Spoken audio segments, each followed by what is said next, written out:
ایک مسلمان کا نکاح کیسے ہونا چاہیے, اس کے اندر کتنا خرچہ ہونا چاہیے, آپ علیہ السلام کا اس کے بارے میں کیا فرمان ہے, آئیے حدیث سے سمجھتے, آپ بھی اسے سنیے اور اسے آگے بھی پہنچائیے. سب سے پہلی حدیث اما عائشہ نے فرمایا کہ سب سے زیادہ برکت والا نکاح وہ ہے جس میں سب سے کم خرچہ ہو. دوسری حدیث آپ علیہ السلام نے فرمایا کہ نکاح کو آسان بناؤ, مشکل مت بناؤ, زنا کو مشکل کرو. نمبر 3 آپ علیہ السلام نے فرمایا کہ سب سے برا ولیمہ وہ ہے, یعنی کہ سب سے خراب ولیمہ وہ ہے جس میں امیروں کو بلایا جائے اور غریبوں کو چھوڑ دیا جائے. نمبر 4 لاسٹ حدیث, ایک عورت آپ علیہ السلام کے پاس آئی, اس نے کہا کہ یا رسول اللہ میں آپ کے ساتھ نکاح پڑھنا چاہتی ہوں. آپ علیہ السلام نے اس عورت کی طرف دیکھا اور پھر اپنی نظر نیچے جھکا لی.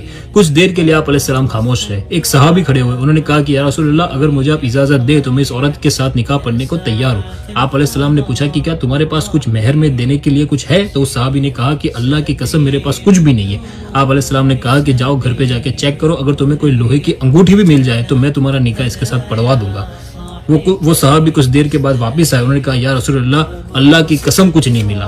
تو آپ علیہ السلام نے فرمایا کہ کیا تمہیں قرآن کا کوئی حصہ یاد ہے, کوئی سورت یاد ہے؟ اور پھر اس صحابی نے کہا کہ یا رسول اللہ مجھے وہ فلاں سورت مجھے یاد ہے. تو آپ علیہ السلام نے کہا کہ میں تمہارا نکاح اس عورت سے اس قرآن کے بدلے میں کرواتا ہوں جو تمہیں یاد ہے. آپ علیہ السلام نے اس صحابی کا نکاح جو ان کو قرآن یاد تھا اس کو مہر بنا کے اس عورت کے ساتھ کروا دیا. آپ علیہ السلام نے نکاح کو اتنا سمپل رکھا ہوا ہے.